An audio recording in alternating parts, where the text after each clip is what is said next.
The video games industry is one of the most innovative and fastest growing industries in the world.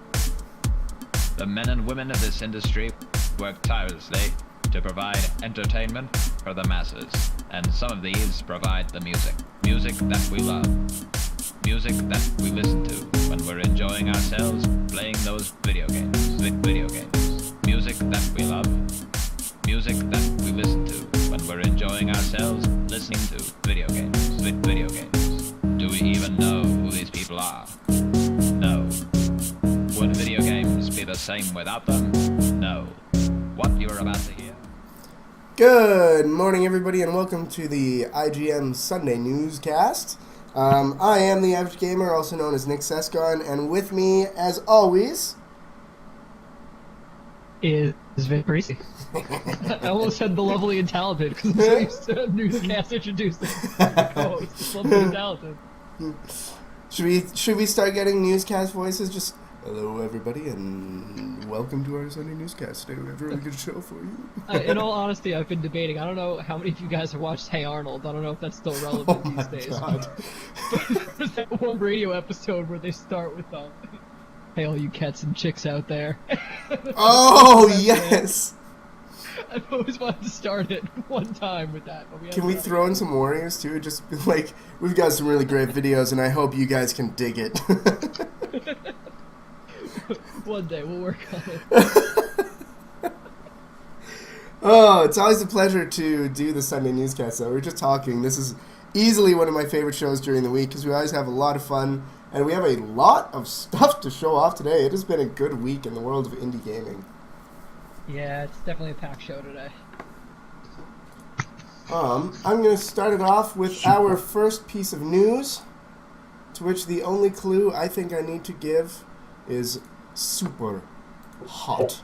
Super hot. Super hot. Super hot! Oh, this is an interesting one. Are we going to show a little bit of the Kickstarter video? Yes, this one should be the Kickstarter video.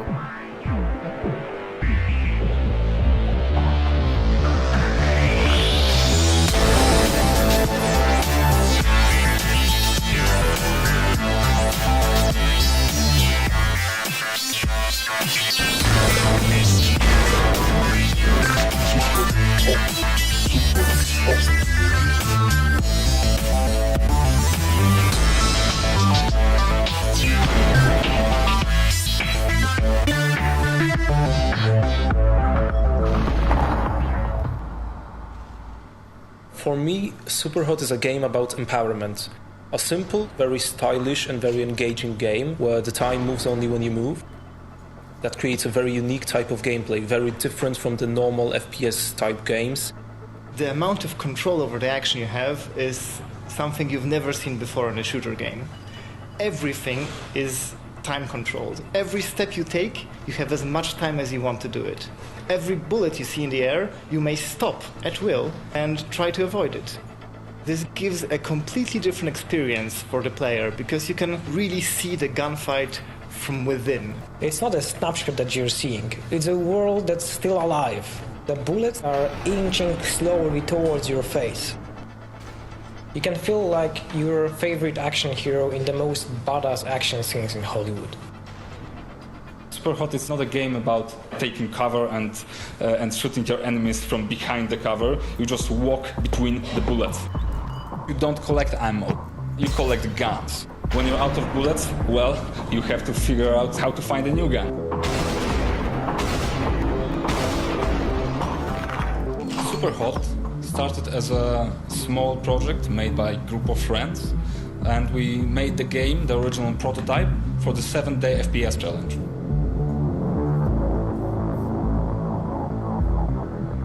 We got a lot of media attention and a lot of YouTuber attention. Basically, people went a little bit crazy about our game. Ooh, that's not good.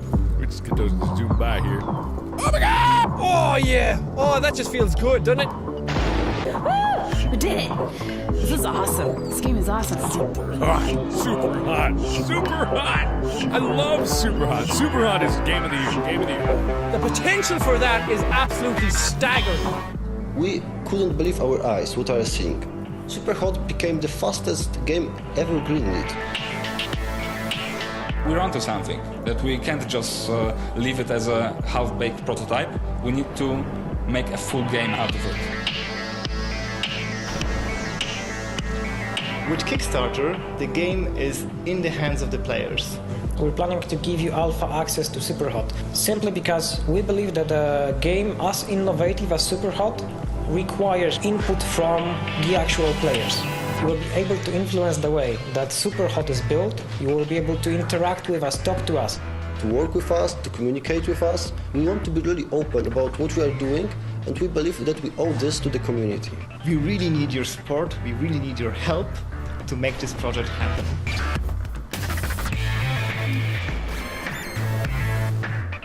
One of the most frequent requests we were getting is to make more guns in Superhot. And of course it's a great idea, and of course we are going to do it. We laid out the groundwork for building a full-blown production with a lot more content, with a lot more satisfying details. Obviously, it needs more levels. Obviously, it needs more enemy types. Enemies with better guns, enemies with tactics. Imagine grenades.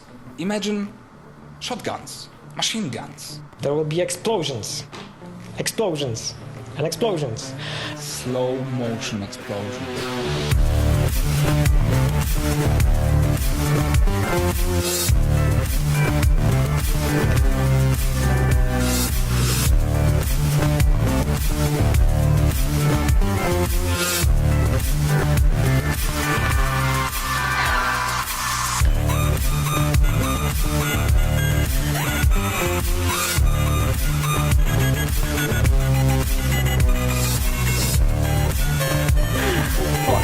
Super hot!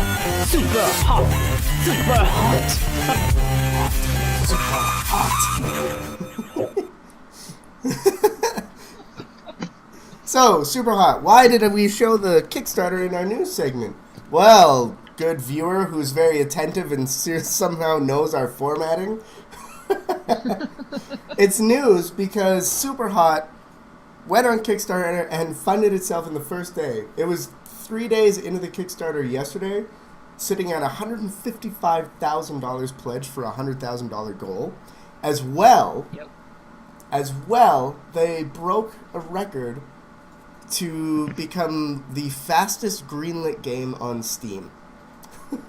Yep. Which is fastest to get the green light. Which is just crazy. Yeah. Surprising is the word that I would use, to be totally honest. Yes, let's get a differing opinion here, Vinny. What do you think of Superhot? Well, I mean, it looks interesting. I just, I can see some of the appeal as far as puzzle mechanics are concerned. I just feel like its basic premise is often a side feature for most games. You know, it's like one aspect of a shooter with any sort of time control element. So now the whole game is based around this sort of typically secondary ability that is in addition to a host of other abilities that most games feature. So Yeah. I don't really know how it works for an entire game to just use this mechanic. I think it might get old a little bit quickly. Yeah. I will draw actually on some personal experience. If they wanted to do it properly, it will be a lot like when the first Max Payne came out, I was so excited. And I bought that game because it had bullet time.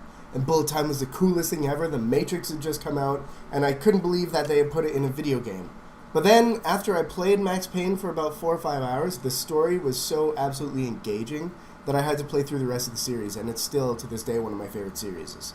So, if they did it, if the rest of the game was done properly, like, it's okay that they're basing the game around this mechanic, but there has to be more to the game than that mechanic. So, I completely agree with that. Yeah, I'm just like, I mean, I don't know. The video, I assume, doesn't really do it justice because all we saw was, you know, that one corridor and then an elevator. Yeah. So I assume there'll be more to the game than just the shooting. Yeah. Because if that's all it is, really, it's going to get old quick. Yeah. As well, to I mean, it's answer... Sorry. Keeping an eye on. To answer Kino's question, what do we think about the DDB music in there? When I was looking at these videos last night, I heard it in there, Kino, and the first thing I did was I told Eric. So I'm not sure whether or not he was consulted about that, but either way, he knows about it now. Yeah, I haven't heard from either end, from either developer, so I'm not sure if they asked permission or if it was a collaboration of some sort. I can't say it. Yeah, exactly.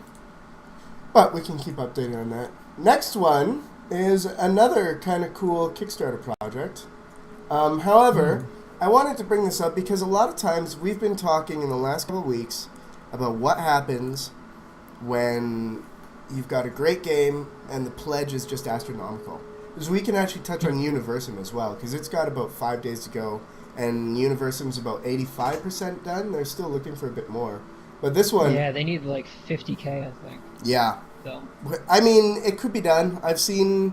That was done for Golem Arcana. They made 150 grand in the last 2 days, so, I mean, it could happen. The final 48 are clutch, yeah. I'm not saying it's over, I'm just saying they need a lot still. So, Amplitude is made by Harmonix. They're very famous for, like, Rock Band, Guitar Hero, Dance Central, and the original Amplitude, which was on the PS2, one of my absolute favorite rhythm games. And they wanted to update it and make a new game. However, they have a goal of $775,000. You guys can see they're only 50% done. And 50% for them is over 300 grand. Yeah. What are your thoughts on that video? Like, do you think that... I mean, I know games are... You look at Call of Duty. Like, the last Call of Duty had a budget of, like, $30 million. But when we're talking about Kickstarter, like, there is definitely a threshold, I find, of how much you can ask for to make a game. Well, I don't know. I haven't really looked too much into Amplitude. I did some research today, and that's about as far as I've done. But to me, it just seems like the problem is AAA studios don't really have much of a place on Kickstarter for this sort of thing. Like, if I don't understand... They come to Kickstarter and ask for nearly $1 million, and I mean, some guys get it, like, you know, Mighty Number 9, Project Phoenix, all these AAA, ex-AAA devs going indie got the support. But for Harmonix to come on Kickstarter and ask for this much money, I mean, they're still coming at it from a AAA publishing perspective, and that's exactly the opposite of what Kickstarter is for. I mean, it's, you know, to break down the archetype of typical publishing. No, very true, very true. I agree with that as well. I'm not sure. I mean, I don't want to be the dog peeing in a circle, but Kickstarter's kind of, you know, that's our territory. You guys have your publishers. Go publish. Yeah, like, I mean, like, I don't understand. They have some of the most popular rhythm games out there. I mean, they started Guitar Hero. They did Rock Band. Dance Central is popular beyond belief, quite frankly. And Amplitude was a great game, and they should certainly reinvigorate it. But I don't. What do they need $1 million from us, from the community for? Exactly. So I'm gonna play probably this video, and you guys can tell us your thoughts about whether or not you think they should be backed in the next 5 days.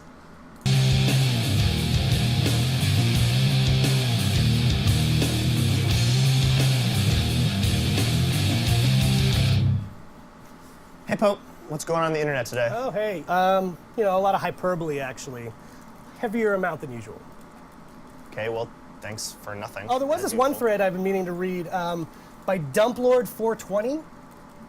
It looks like he wants us to do an Amplitude game.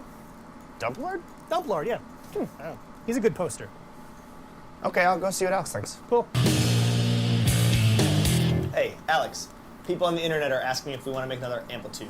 Is that a good idea? Thumbs up, thumbs down? Yeah, that's fine, if the fans are behind it. If the fans are behind it, maybe we should do it on Kickstarter. Can finally get Tim Schafer off our backs. You know, whatever, John. Okay.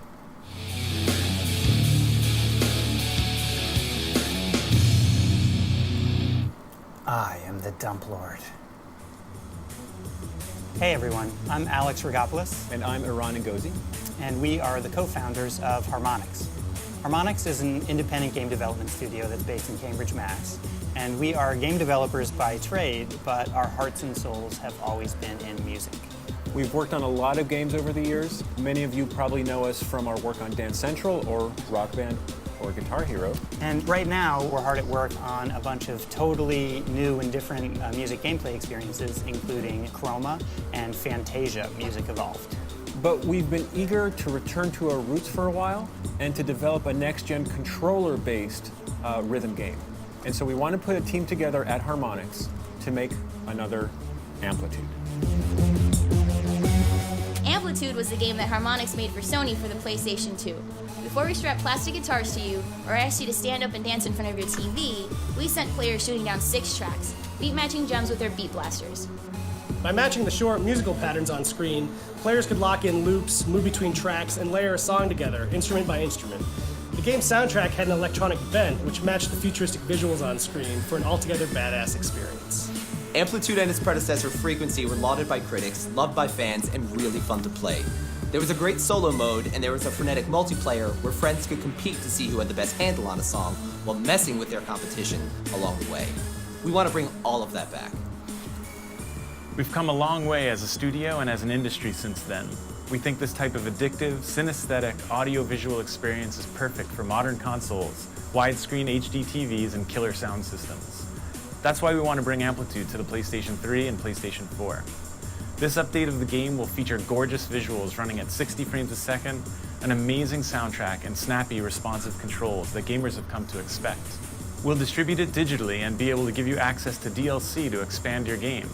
We want to recreate all the things that made Amplitude a classic back in 2003, but up-resed, updated, and upgraded for today's gamers. We love Kickstarter. A bunch of us, Alex and myself, have backed Kickstarter projects. You may wonder why we've decided to kickstart Amplitude. The truth is, it's expensive and challenging to run an independent studio of our size.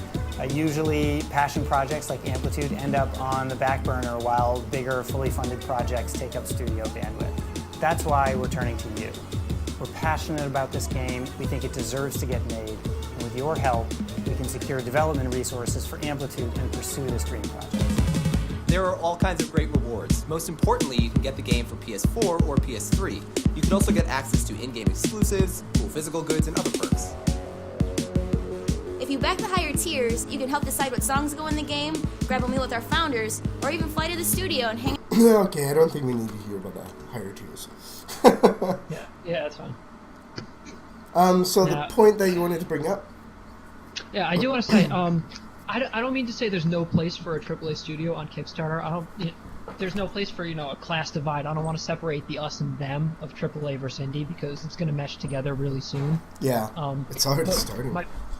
My point is, you can't come to Kickstarter and expect the community to fund a AAA game with a AAA budget because we don't have that kind of money. I can't fund the next Call of Duty. That's what publishers are for. Yeah. That's why EA makes buckets of money and charges me microtransactions and has monthly fees for online games. Like, publishers have the money to back things. If you want to bring an idea like Amplitude to Kickstarter, you need to figure out how to do it on a $50,000 budget. That's just where you're at. You can't come on here and ask for $1 million. That's not the right way to go about it. And if you don't know how to make a game for less than $1 million, well, that's your problem for being AAA for so long and forgetting how to make a game on a budget. That's very true. Because I don't think anybody had $1 million back in the 90s when they were making games for Genesis. And actually, Call of Duty was the first game to break the $1 million budget, surprise, surprise.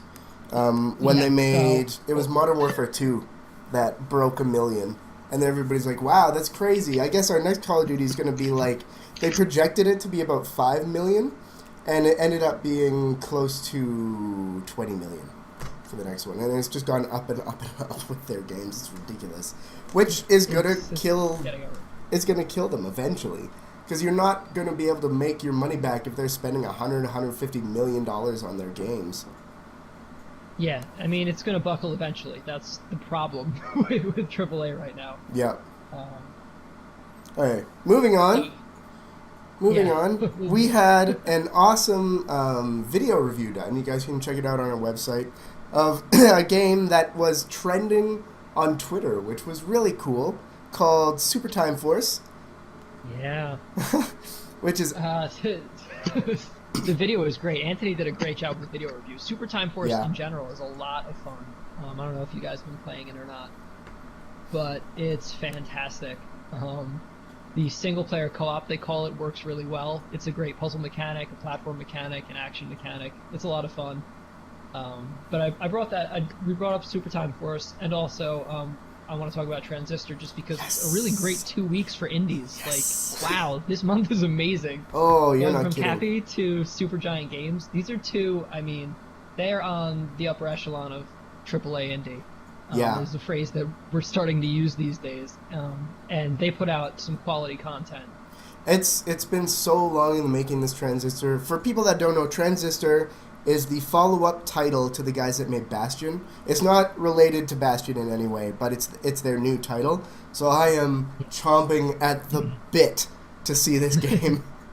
Although the narrator is the same. It's the same voice actor. Oh, and doing that's relatively awesome. the same voice. That's cool. Yeah. And we have the video. It's a lot of fun. They have a unique combat mechanic. I think we have the trailer to show. Yeah. But the Transistor looks like a lot of fun. Okay, here we go. I'll play the trailer. This trailer is just beautiful. It's GameSpot. Really. No, GameSpot. Go away.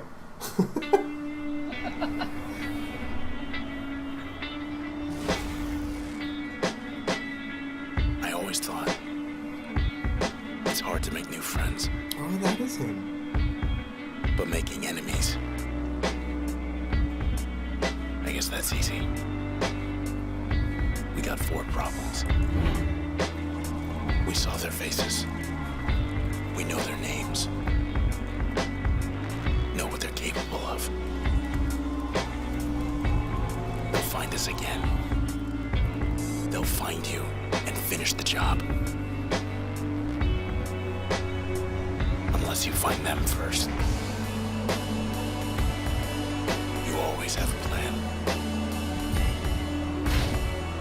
And now, you have something more.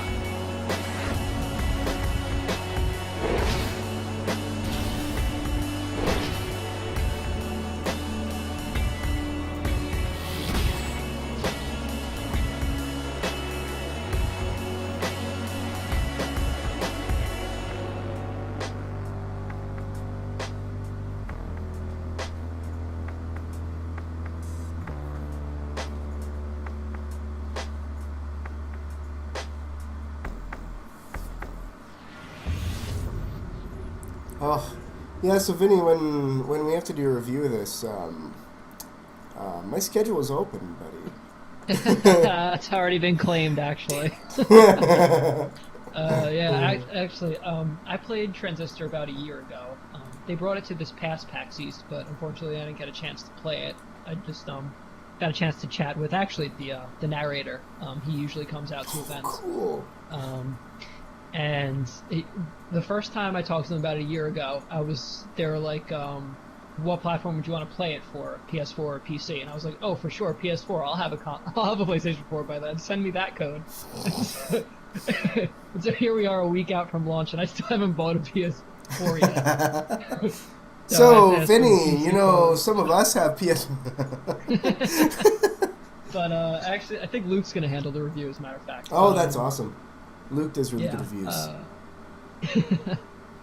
But the gameplay is fantastic. The story looks really cool, and the animation is gorgeous. Yeah, unbelievable. Like the design elements of that just make me like the design alone. I would spend the money on. And it's funny because I love the Supergiant Games story because I take more credit than I deserve. But maybe the year before Bastion came out, when they first announced Bastion, they brought it to PAX East, and it was my first PAX East. And I walked past their booth, and I say booth, I put air quotes, because it was really just maybe 4 computers with Bastion running, and there was nobody at their booth the first day. And I noticed throughout the day consistently nobody was at this booth. And I was like, I gotta check this game out. A, because there's not a line, and I don't like waiting in line for things, but B, the art style looks really cool. So I sat down and played a little bit of Bastion, and I was blown away. I said to them, this game is going to be fantastic. You guys have nothing to worry about. And then, you know, Bastion launches, and it's the greatest thing that has ever come out of the indie community for a lot of people. The soundtrack is fantastic, the gameplay is amazing. And so Transistor comes out. Yeah, They I'm announced the Transistor. editor. And the first year they brought Transistor to PAX East, the line was outrageous. They couldn't contain it. It was like a 2.5-hour wait. They had to cut off the line each and every day. Yeah. And I was like, I just looked at him and I was like, I told you so. You guys have absolutely nothing to worry about. You're doing amazing work. That's crazy. Well, I'm excited for it. So moving on, surprisingly, we have a WildStar article that I didn't pick. Yeah, well, I mean, it's just, this one definitely we needed to talk about just because it was interesting. I like the way, you know, whenever there's an issue in a game, I like to watch how the development community handles it. What kind of lip service they give. Yeah, because, I mean, especially with MMOs, it's hard to keep a handle on so many issues. I'm trying to think. I think there was one smooth MMO launch, and I can't remember which one it was. Or was it Star Wars, Ember? Star Wars. It was Star Wars. That was the only smooth MMO launch I think I've ever been a part of. So, but for Carbine and WildStar, they had some problems with name reservations for, I think it was specifically for guilds. So it might have been characters too, but it was definitely for guilds. So they opened up the page for backers and those who pre-ordered, and it just didn't work for a few hours, and a lot of people lost out on the names they wanted. And it took a while to fix. It took about a day to fix, but they're pretty good about it. As far as compensation, they're giving everybody those, what are they called, boom boxes, the loot boxes. Yeah. Which give you all kinds of awesome stuff like mounts and customization items and all that. Which is so gonna they're be giving people awesome. a few extra boom boxes to start out with. I'm not sure if they have a form or not. I don't think they can do anything about the actual registration because, you know, people who got in fairly requested their names, so they can't really be taken away from them. Yeah. They apologized to the community right away. They were on their forums 24/7, giving people updates and figuring out what the issue was. So they handled it well. It's a nice compensation package. It's unfortunate for those people who, you know, have backed them since day one and been waiting to put together their guild and all this stuff. You know, but it, you know, it is what it is. The thing with Carbine, they, I mean, not to toot their horn too hard, but they have done so many things correctly that I'm worried that they're either led by a shadowy council of evil figures trying to take over the world, and like they have some hidden agenda, or that they're actually having you sell your soul by like buying their game, because just everything they do has been correct. The way they're making the game is amazing. Everything is cool. They've placated their fans when there's issues. They've done some amazing fan service, to be honest. Like just listening to their forums and adding like features and stuff based on what people were asking for, that kind of thing. But yeah, really good company. I'll be interested to see that. Kino and I are going to be starting a guild in WildStar based around our team. So yeah, we'll see what happens. We'll see if we can get some of the authors in on that too. Very cool. Very cool. Yeah, there's definitely a lot of transparency as far as communication with the fans go, and I think that goes a long way. It keeps everybody from panicking when situations like this pop up, because they are there to walk everybody through it. So this next one, this one's you again. I'm not sure if I should scroll down because just what my thinking is of what it could be may not be safe for work. But BioWare reveals Mass Effect 3's most popular Commander Shepard names. Yeah, no, there's nothing like strange about it. It's just a list of player names that people chose. Obviously, I just thought this was really interesting, just for a few reasons. But obviously, the default names of John and Jane were the most popular, just like, you know, the default character models are, because those are the ones they used for the commercials. Yeah.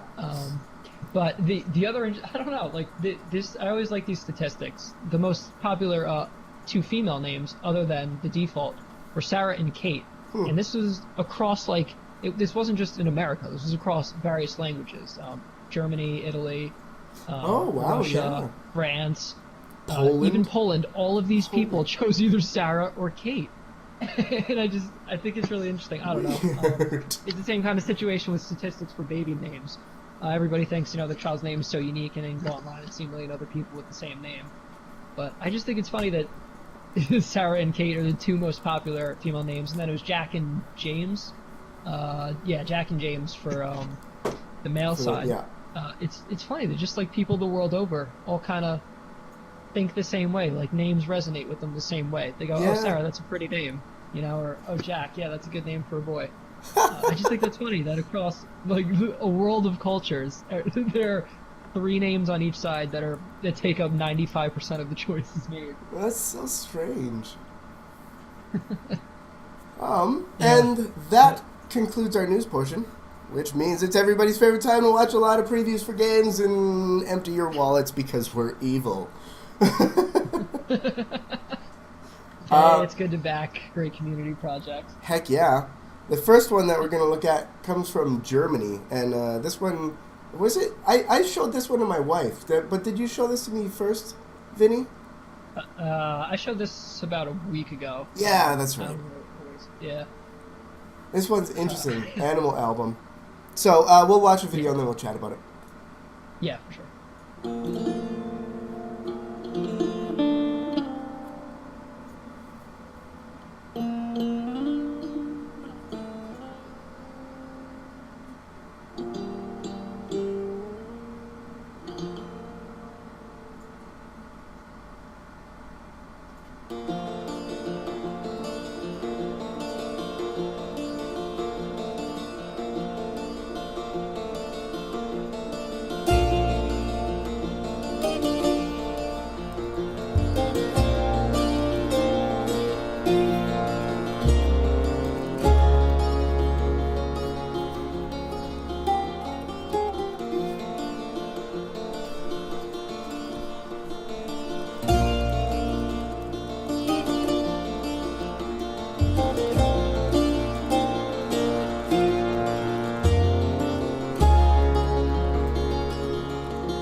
About 12 years ago, there was a letter written to Science magazine.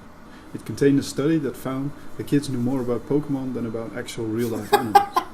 It came from a group of conservationists who were surprised at the result. Like, what the heck? What are we doing wrong? Why are we not doing what Pokemon does? So fast forward to now, where a couple of months ago, a new Pokemon game was released. And actual real-life animals are still living, mostly. So not enough progress had been made, and I'm not expecting the game industry to step up here, which is why I created this project, Animal Album, myself. Starting the code base, doing design, collecting data. I'm also working with the IUCN, who manage the red list of threatened animals, to ensure that the data in the game reflects how bad or good it's looking in the world right now. The quickest way to explain the idea is to think of it as a Pokemon-style RPG, but with real animals and without the battles. Instead, the game focuses on identifying animals. And this is all real data, so you or your kids will actually learn stuff. Now there's a lot more to the game. There's the heart system, which is about connections between characters in the world. There's the conversation system, which is keyword based, sort of like the old Shadowrun game on the SNES.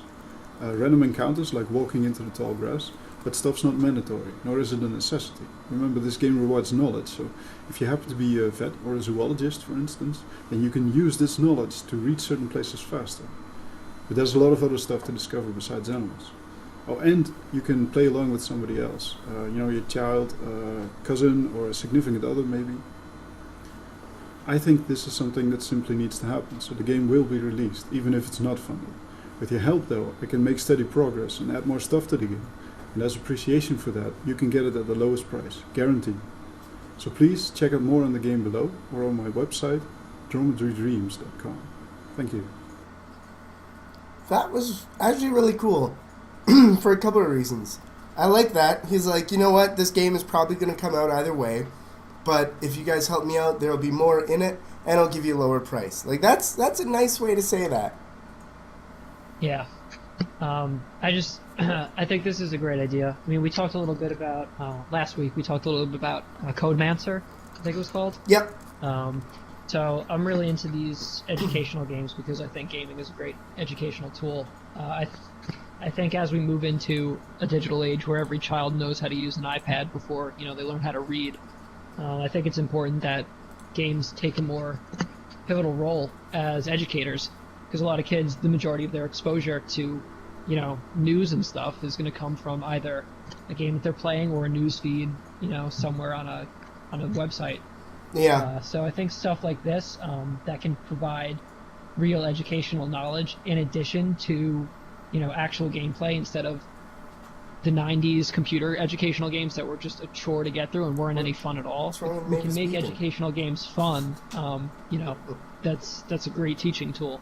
So I'm all for stuff like this. I agree. I'm a huge fan of what is being known or come to known as gamification, which is exactly that, using video games to try and educate or integrate into our lives in a positive way. And if you guys want to find out more about that, I would suggest watching the extra credits video about gamification, because those people are amazing and go into much more depth than I am currently able. Yeah, they do a great job. But yeah, I think stuff like this is important. It's great that even whether or not it gets backed, he plans on releasing the game, because I think something like this does need to be made. Mm-hmm. And I hope it inspires other developers to take a chance on stuff like this.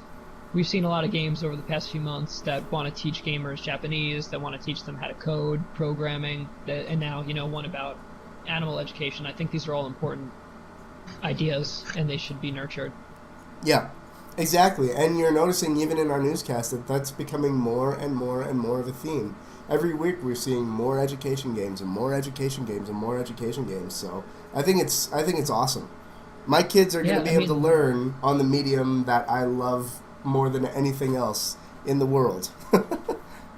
Right. I mean, for games to be able to passively teach children, these kinds of skills. They already learn stuff like teamwork and all of that from games. It's great to be able to learn real knowledge too. And I'm not saying that games are a replacement for the classroom or anything like that, but I think they should be integrated into the classroom for sure. I think it's that now in this day and age, it's a crucial component to learning. Some of the great examples even are like in some classes they'll have achievement systems where if the entire class finishes their homework in a day, they get an achievement of like 1 day of homework finished. And if they get, say, 5 or 6 achievements, they get like a pizza party at the end of the week and stuff like that. So you're using video games and video game mechanics to actually affect the real world in a positive way. I get a little wary sometimes of incentivizing doing, good deeds and stuff, and because with that teaches children an expectation of rewards, but that's a whole other conversation. I like the idea though. Yeah. For sure. Next up, we have Pale Blue, which, again, we'll watch the video, and then we'll talk about it. This one is interesting. I like this one. This is super interesting.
Pale Blue.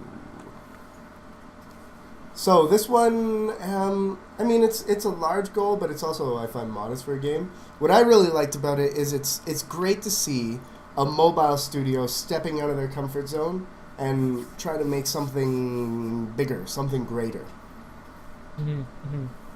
Yeah. It's just great to see a lot of effort in terms of artwork, and they have, not just a working prototype, but they have a full, complete idea for what they want to do with this game. Yeah, exactly. That one's really interesting, and that one's coming out of Indonesia, which is crazy. I love to see where all of our stuff comes from, because it's cool that our globe is getting a lot smaller, in especially the gaming industry, to see where everything's just like, oh, I had no idea that this was German. Yeah, I gotta tell you, the Netherlands is cranking out some really amazing stuff. Yes, they are. And so a lot of South American studios are now starting to pop up. There's a gaming scene down there. It's great. And I mean, a lot of it is driven by the indie community. It's all people getting together for game jams or just hanging out once a week to spitball ideas. The indie movement has really changed game development for the better. There are studios popping up all over the world, and it's amazing. Vinny, we need to get you a plane ticket. You can tell me a lot of things. Not to do that, but Necro just told me that Echoes of Eridu did manage to make their Kickstarter. So you need to come to my place. We need to do some local co-op. I know they did, Necro. I felt it in my bone. My spider sense tingled the moment they got back. There was a beautiful disturbance in the force. I immediately sent them an email, and I was like, congratulations, guys. Average Giants. Oh, it'll happen for sure. Don't you worry.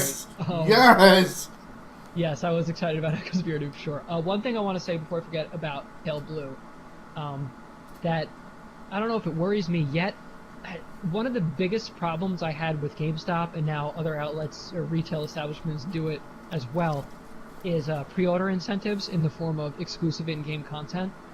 Oh yeah. And this, for anybody who is a completionist or anybody with any sort of OCD, it drives me crazy that there's a part of the game that I can't have because I could only buy one copy from one store and not 6 copies from every retailer that exists. That's called marketing. Yeah, I know. And Kickstarter's been doing it now too with exclusive. I'm okay with backer rewards, like art and all that kind of stuff for them, but in-game rewards that are 100% exclusive to backers, I have a problem with because I don't find out about a lot of games. As many games as we cover, there's 100 more that I don't have time to see, let alone back. I remember one of the first ones that I dealt with was a Rift, actually.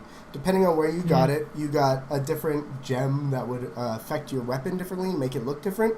And I was pissed off because they had like 6 different ones. So I deleted mine, sent an email to the developer, not the developers, but the people in-game. And I was like, hey, I didn't get my stone, but I forget where I got my game from because I pre-ordered it like a year ago. So they sent me a set of all of them. Oh, see, that's amazing. Yeah. Good on them. Yes, so Pale Blue in particular, they have some exclusives that are just for backers. And I was looking through some of them, and I was like, well, I really wish I had money to back this game because I would really like to have that item. Now, I don't know if, later on, months after, if they're going to release microtransactions or just DLC make it available to people. But if not, I feel like that's not the right way to incentivize backing. Yeah. With exclusive in-game content, that's not going to be open to the public. But we'll see where this trend goes. I hope it doesn't follow the pre-order incentive track because nobody wins with that. Ultimately. No, I completely agree. Okay, moving on. Now we whisk you away to the magical world of Puerto Rico to see Breach Tower Defense. Now, I say Tower Defense, but it's also a MOBA game and a real-time strategy, and it's multiplayer, competitive. So let's watch a video, and then I want to chat about this one because it has some cool mechanics that are going to be interesting to see.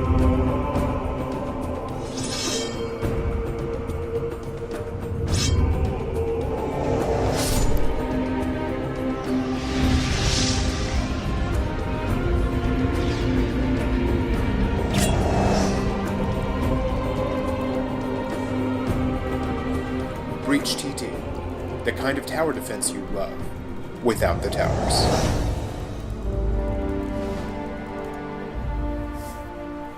AAA companies can't risk money into making new things. It's up to the indies to go out there and create all those great ideas. Now it's you and your buddies against the computer who are also fighting against another person. Breach TD is designed to revolve around a 3v3 match.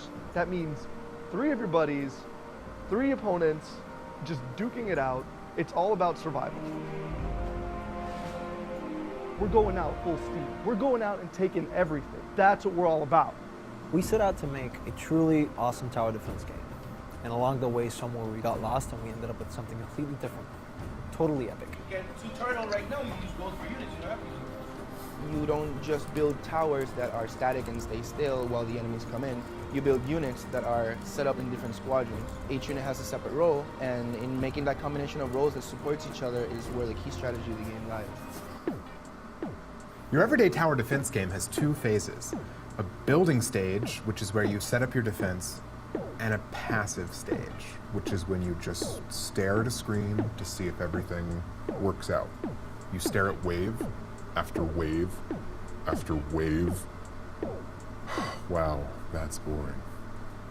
But then there's Breach TD, the fast-paced, team-based, multiplayer defense game where we switch the passive stage that commonly plagues tower defense games with an action stage. You no longer are a passive observer, but an active participant, as you offensively send rift attacks to opposing players or defensively collaborate with your team by using relics and guardians in their lanes.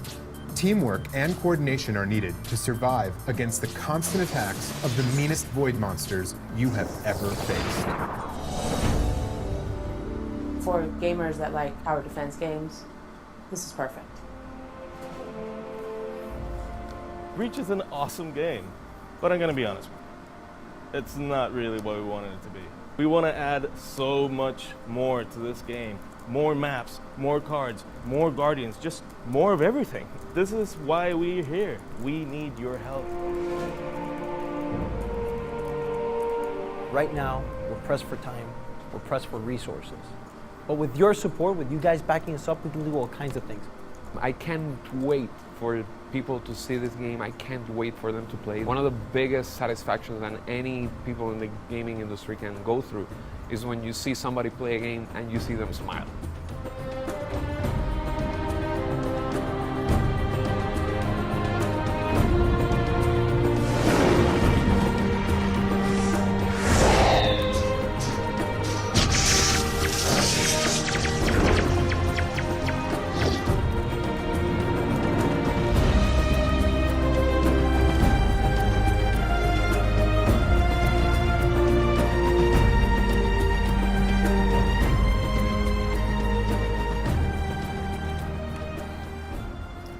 Thoughts, questions, comments, money you want to send to them? I got thoughts and comments, but none of them help you. I'm going to read my notes for this section, and then you're going to take it from there. My notes on Breach TD are... Space rhinos, that's an amazing idea for a sandbox game. Can you imagine traveling to different planets and wrecking stuff on the run from space tamers or poachers who want to catch you and contain the destruction? Goat Simulator sequel. Different planets. Rhinos and jetpacks, the possibilities are endless. And my second note was, they're working with the Decepticons, they can't be trusted. I don't know if you saw that. Yes! Oh my god! You're gonna have to handle this right because I have no notes for this game. Oh, now I can't stop thinking about Space Rhino Simulator. Because it's a brilliant idea. It is. If I knew how to draw, I would have already had a storyboard up. $1 million idea. We need to kickstart this game. Ember, you need to be our artist for Space Rhino Simulator, okay? Please, yeah, we need done. to make a Space Rhino game. $30,000, we can make it. Okay, Yeah. on a tight budget. So, it can happen. what I wanted to say about this game is a lot of things, because I love hearing the sound of my voice.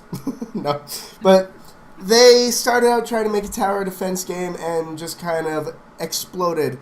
You can imagine they're sitting there making a tower defense game, think tanking, they're like, wouldn't it be cool if we did this? Wouldn't it be cool if we did this? Wouldn't it be cool if we did this? And they're like, let's make all of those ideas somehow fit into a package. And they have figured out a good way to do it. It sounds like a really interesting concept. However, I don't know how well executed it'll be. That's my biggest problem with it. I mean, there's lots of cool ways to do this. If anybody ever played a Hexagon, or Hexagon 2, is it Hexagon 2? Anyway, where you had a multiplayer and you could screw with each other to try and screw them up. It's like a competitive Tetris, if anybody plays that. It's a really neat idea, but I think they're promising too much, and I don't know if they're going to be able to follow through. That's really my only thoughts with it. Yeah, I mean, I will say I like the idea of a 3v3 tower defense where you can either choose to go on the offensive or, help yourself or a partner with their defense. I mean, I certainly like the idea. I don't know how the execution will end up. I feel that StarCraft 2 has already done that more than anybody else is going to be able to. Yeah, I mean, I don't know. I don't know where you can take the genre, but I'm interested to see where they go with it. Yeah. So the next game, like the idea of, I will just say as the last note, I do like the idea of not having your vision set in stone, being able to adapt on the fly if you have an idea that really speaks to you, and being able to run with it and kind of transition development. I think that's a good quality to have in a development studio. Completely. The next game, it was actually the first game I chose, because I'm sure a lot of people that know me know this, but Pacific Rim is easily the best movie ever made. No arguing. No arguing. Don't say anything. Easily the best movie ever made. I was just going to say, I was wondering how this game made it onto the list. Now it's becoming a little bit cool. And then I also saw that it was from Vancouver, so, yay Canada. But it is kind of an interesting thought. Anyway, we'll play the video.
Kaiju a go-go. Hi, my name is Christopher Stewart, producer here at Kerberos Productions in beautiful Vancouver, British Columbia, and I'd like to welcome you to our newest Kickstarter campaign, Kaiju a Go-Go. This time, picture yourself as a passionate academic with the single-minded goal to accomplish big things and change the world. Which is to say you're a mad scientist who wants to build giant monsters and crush cities. Lots of cities around the world. And when you and your monster aren't crushing buildings and fighting the army, you get to grow and improve those monsters with over 90 unique skills each. So, to put it into gameries, imagine XCOM if you were attacking the world with your giant monsters instead of protecting it from aliens from outer space. Now, this is our third crowdfunded game, and with help of gamers like you, we completed The Pit, which just saw its third DLC update, and Ground Pounders, which is already out on Steam Early Access. With those two successful crowdfunded projects, we are ready to move into a new IP, a new genre, and release Kaiju a Go-Go by Thanksgiving 2014. All we need is your support. So, please check out the Kaiju A Go-Go website and our Kickstarter page for more info on the project. And in the coming weeks, watch for more from the dev team as they answer your questions, as well as talk about the stretch possibilities of the project. Thank you for your time, and please help spread the word. And like the old proverb says, in order to rule the world, sometimes you gotta break a few cities.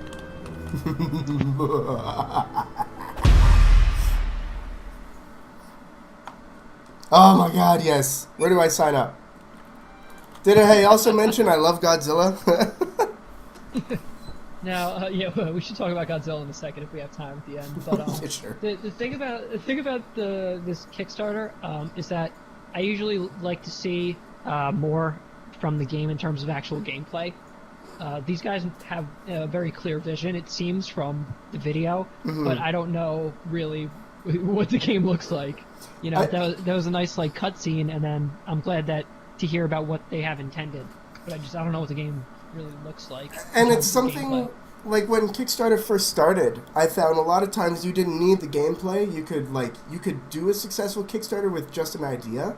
But nowadays, you are so right. You need to have like a working demo of the game. The game needs to be 50% done, and you need to have a badass video with awesome music and just have you have to do it right on Kickstarter, I find. But these guys are off to a good start, even without that gameplay. Yeah, well, I mean, Kickstarter's getting a little bit more, I guess, strict in terms of you almost need a working prototype, don't you, at this point? You don't have to have, like, a demo posted on Kickstarter, but you do have to have, like, more than proof of concept these days. Yeah, like Super Hot. Yeah.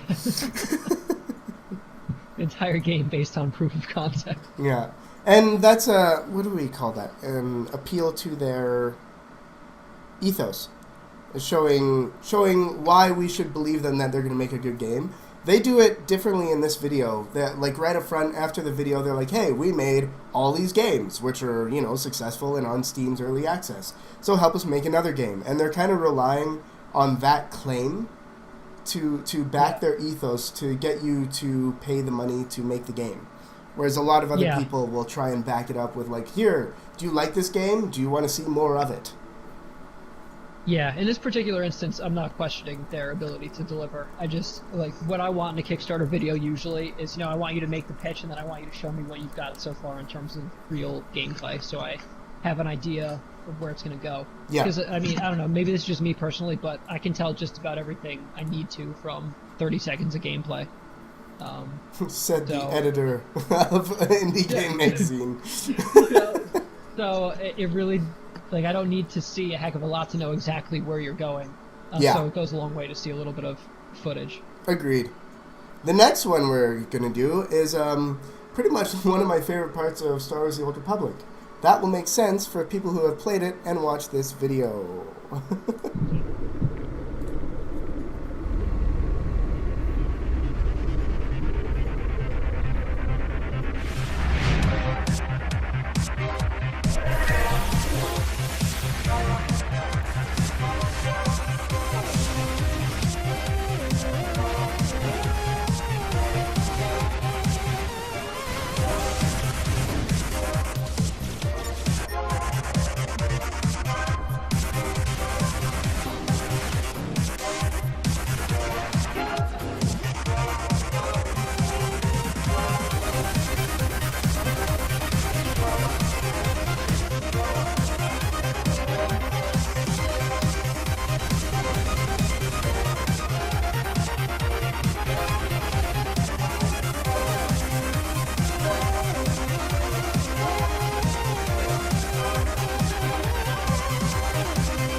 Perseus 230. God, that game looks neat. So, Star Fox came out, and everybody went, "Wow, this is definitely the best game I've ever seen in the entire world." And not much was done with that genre. With taking the 2D shooter, like 1942 and 1943, and turning it into more of a 3D rail shooter. I find it's never really been touched on, but I think it's a really good genre of game. It's a lot of fun. Oh, brother. You see, I was just going to say, as much as I love Nintendo, I have to be completely honest, I really don't like Star Fox. It's just not my kind of game. As far as Perseus, though, I will say, I like that they pull the camera back behind the ship, and I have to say, cel-shaded makes space look amazing. Like, outer space really lends itself well to cel-shading. I don't know. I don't know if games have done that before. I've never seen a cel-shaded game in space, but it looks amazing. It looks, yeah. I'm a huge fan of cel-shading because of Jet Set Radio and other subsequent games that I'm not allowed to mention by contract.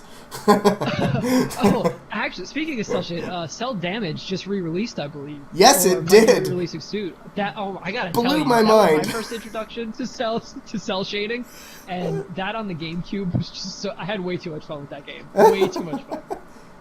But you're right. I didn't think it was possible. Cell shading used in space, because space is so boring. Like, what do? You've got a bunch of little white blips in a black background. So how do you make that interesting? And the cell shading and the use of color in this game just completely make it pop. I don't think it would look good if it wasn't in space, because the attention to detail that they would have to do on the rest of the background would completely take away from the game, which is what happened in Ikaruga for me. And that great game, but half the time I was just staring at the background because it was so freaking intricate. For everybody in the comments that is aghast at my lack of appreciation for the Star Fox It's okay. franchise. They just don't realize that Vinny has no taste in games. That's all. Yeah, well, they're going to be really surprised when I tell them that my favorite one. What was the one with the dinosaurs? What was it? Star Fox Adventures. The total Star Fox Adventure that had nothing to do with real Star Fox. Yeah, I'll play that one over anything else. Oh God! The game that wasn't even meant to be a Star Fox game. That's the one. I'll play Oh my God, Vinny! So, you're just gonna have to hashtag deal with it. So, for the one person left watching this, Listen, the truth is, I have a very deep connection. My gaming connections are firmly rooted in JRPGs, quite honestly. So I grew up with, Phantasy Star Online. oh my God, that is one of the best games that ever came out. So I was all over that. I mean, when I had the Dreamcast, the moment I found Grandia 2 on the Dreamcast was the moment I really, truly became a gamer. I was like, this is going to be more than a hobby because this just changed my life. Phantasy Star Online, oh my God. So JRPGs and RPGs in general are most of my backing. So, I play action adventure and all that, but the stuff like Star Fox or rail shooters in general, just, I don't know, never did it for me. In the arcade, I guess, at like a Dave & Buster's. Explicit deletive. So that's my affinity for games right there. That's what I grew up on. Well, you're going to love this next game. We're going to watch the video and then we're going to chat about it. But I have a feeling that Vinny's going to be like, ooh, this game looks so nice. In that I have voice. some great notes for this one, too. Ah, there you go. Oh, yeah, you have to read it. Sorry, guys.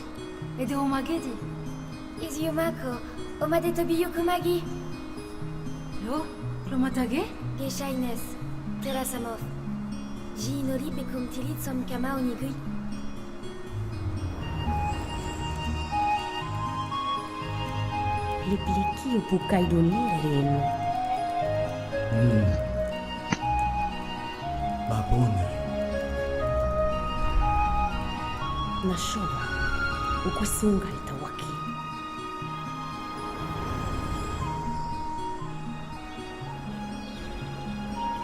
Owa Jijinori. Sosojazazoyu.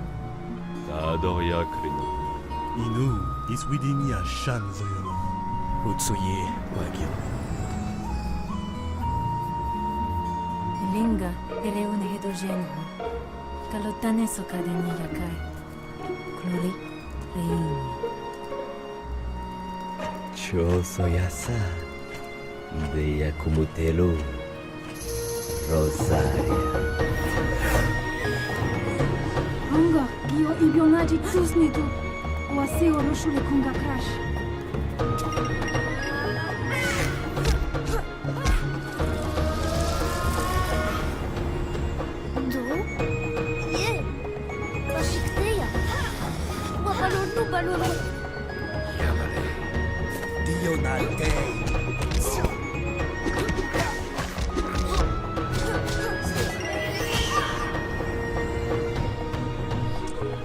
Yonjibe, Yamena Liotola.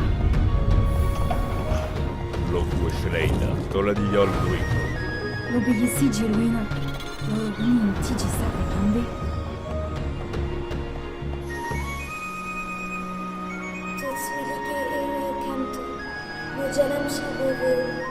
Makaji liligre ubia gio sipshi uzma.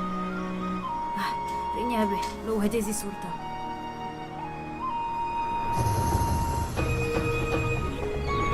Yeno baya polo umi, leona uku. Lo Magi. Woki, ashanaji yenelali.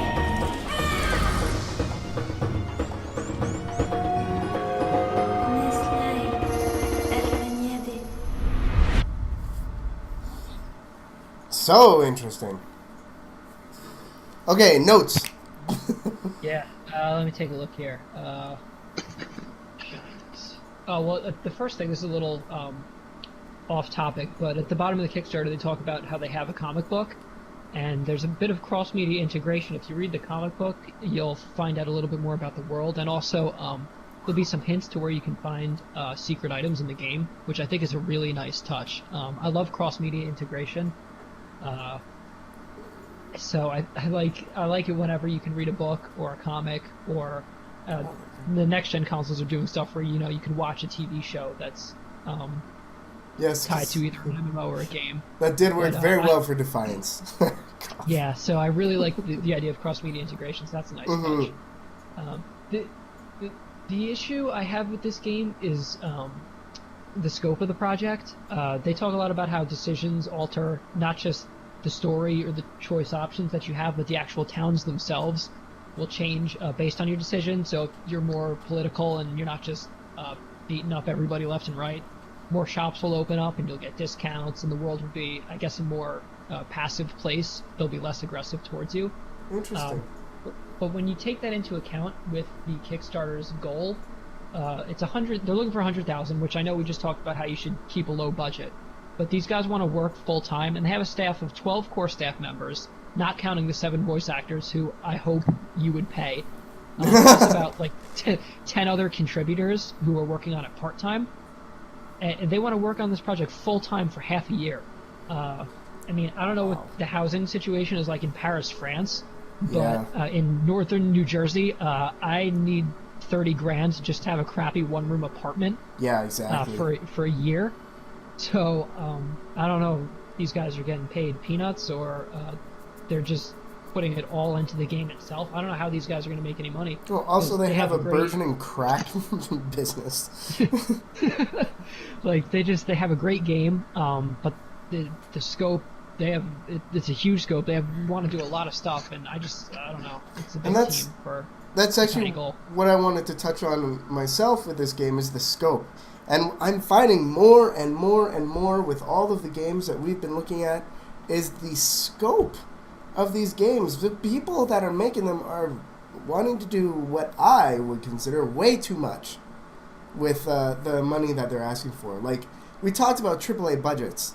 This game, it reminds me, they mentioned it in chat, of like Tales of Symphonia, which is a huge game. Yeah, I was gonna say Star Ocean again. I'm a JRPG guy. Star Ocean. Yeah, a lot of Tales too. I mean, Tales is JRPG and then, as well. But what was the game that just came out by the Studio Ghibli, Miyazaki's studio? Oh, Ni no Kuni. Yeah, it reminds me a little bit of Ni no Kuni as well. But again, the scope of those games are huge. And if they're talking about how the world is going to be customizable, I fear that you're going to run into the same problem that Fable 1 had. And that, yes, the world is very customizable in the way that you play the hours worth of gameplay. Yeah. And that you're just not going to have the content of the story to really make an impactful RPG because you spent too much time trying to make the world really neat and cool.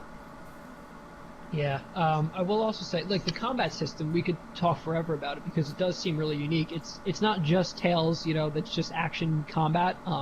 They have this whole system where inside the arena there's actually 3 tiers of battle. So the furthest outer ring of the arena is for spellcasting.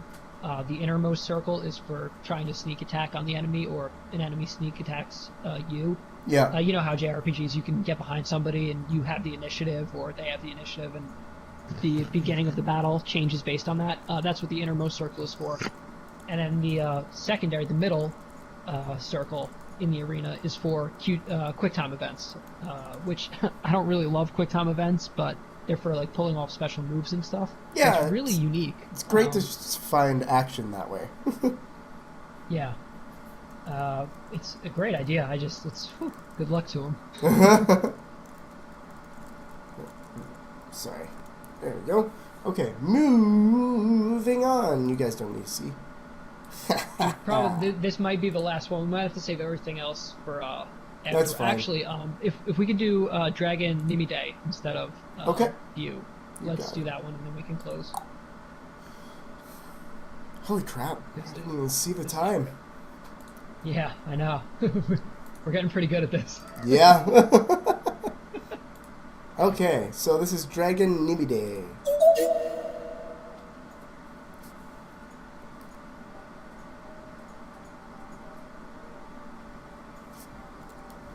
Hi there, I'm Jamie from Nut Studios, and I'm here to talk to you about our upcoming game called Dragon Nimide. So what is Dragon Nimide? Dragon Nimide is a third-person action-adventure game, but we are doing some things differently. Instead of designing gameplay and writing the story around it, we will be doing the opposite. We don't want players to be grinding their character while watching some in-game menus, nor do we want them to get overwhelmed by quests just to click rapidly through the story. We are creating gameplay that will be complementary to the story and the world in which you play. So what is the story about? A dragon and his master once came to the peaceful land of Nimide. They liked it so much that they decided to stay. The peaceful land was so rich and diverse that magical creatures soon followed. And this caught the attention of the humans. The dragon went into a slumber and his master watched over the land, only to be awakened when the land needs him. The humans, however, felt inferior to the magical creatures. They wanted the power to be shared or banned completely. This turned out into a war. The magical creatures waited for Dragon's protection, but he never came.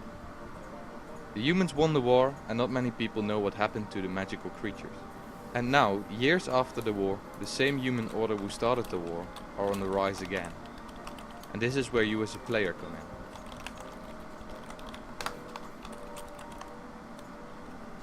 This is Kaylin. She is our female protagonist. You can customize the appearance of your character to your liking.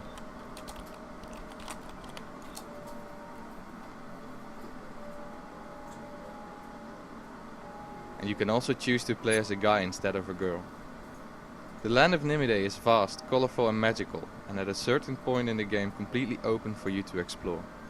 The footage you see in this video is from Willow-Coombe, our starter village. There is much more to discover in the land of Nimide. The land will have various landscapes and scenery for you to explore. So why are we on Kickstarter? The main reason is that we would like to upgrade from our version of Unity to Unity 4 and later Unity 5. As you can see, the gameplay, frame rate and lighting ask a lot from our outdated version of Unity. A lot of our current problems can be fixed by upgrading the engine. Especially our real-time lighting necessary for our day and night cycle works better in newer versions. We have tried to fix some of the problems by testing in the free version of Unity 4. Without any alterations, the frame rate improves significantly. As you can see, the character movement looks a lot better and feels better too. But this comes at a cost. Several features for the game are simply not available in the free version of Unity. We want to upgrade to Unity 5 later this year, rebuild the game from scratch and improve the game on every level. We are currently working on a game with 3 people. We are forced to work on this project in our free time, as we are not funded and we have our day jobs to pay the rent. We are still very early in development. We worked around 10 weeks on this prototype. But we went to in development and showed our game to the public for the first time. We got a lot of positive reactions from the crowd, other developers and publishers. We are taking those first steps into the gaming industry and we would love to make this our day job. With your help, we can take those first steps and secure a solid base for this wonderful project. With your help, we can make this game happen. Dragon Nimide is close to our hearts, and we believe in this project. Find out what our game is about on Kickstarter, Facebook, Steam Greenlight and other platforms. Ask us any question you have about the game.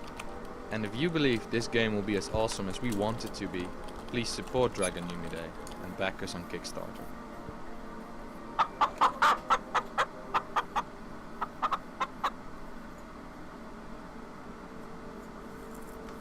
That was Dragon Nimide. That's really interesting. Hey, shush. Yeah, this is a pretty interesting one. Actually, my note for this game is less about the game itself and just more an issue I wanted to address. Standing on my soapbox a lot today. I don't know how that happened. I didn't plan for it. And nothing wrong with that. But, so one of the things they talk about in the Kickstarter, they kind of offhandedly, casually say in the video that you can choose to be a male protagonist. Mm-hmm. But the game is clearly built around a female character. And I think this is an issue in particular for indie studios as we start to make more story-driven games. We talk a lot about the issue of whether games are art or not and how much, of the artist's vision should be respected and how we get into trying to accommodate, the general population when it comes to games. But I don't like it when a story-driven game is hampered by customization options. If you're making a story with a female protagonist, go ahead and make a story with a female protagonist. Don't ever compromise your vision because you think it won't reach as large an audience. Maybe 30 million people won't play your game, but the 5,000 that do are really going to love the story you're telling. So I don't think you should ever, strangle yourself or hold the story back because the frat boys might not want to play as a girl. That's their problem, not the game's problem. And a lot of times, like even in it, you can relate it to the film industry in that a lot of times the choice of sex of your protagonist is integral to the storyline. Like, and it isn't always even just male and female. BioWare was really famous for doing this, in that you could in the Baldur's Gate series back when they were Black Isle. You could choose to be a good guy or a bad guy, but even in the end, you kind of got the feeling that you're supposed to be one or the other. The most famous one was in Knights of the Old Republic, when you could choose to be light side or dark side, but the storyline was really written only for the dark side choice, because that's what they kind of expected everybody to do. And that's, if it's going to be that way, if you've written the story based around a male or a female, or a good guy or a bad guy, don't give them the choice. Let the narrative kind of speak for itself. Yeah. And I mean, when you said Hollywood, I was going to use the example of Hollywood endings, how they have to, make happily ever after endings that don't always fit with the rest of the story because it'll appeal to more people. And that's a huge issue, and it ruins a lot of films. But, more people see it, so it's money in somebody's pocket. Yep. And it's a hard choice, but I think sometimes you just have to stay true to your own convictions and tell the story you want to tell. But I'm a writer, so I'm a little biased, I guess. We kind of get to do our own way that way, I suppose. But so that, gameplay-wise, so the scope of this project is not too big, honestly. They really they have the game in place, they just want to upgrade it. I know if they get all the way to Unity 5, they kind of have patch, but just upgrading to Unity 4, they seem to have almost the entire idea of where they want to take this game well in hand. So I'm curious to see where it goes.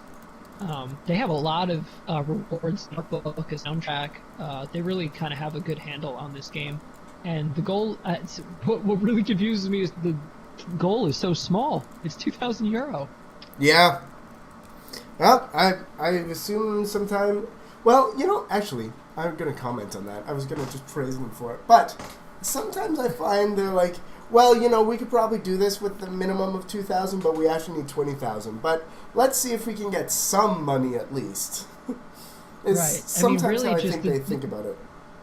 Yeah, well, I think the 2,000 is really just to be able to upgrade to Unity 4 And then to rebuild the game on Unity 5 obviously is a stretch goal, so they need more money than that.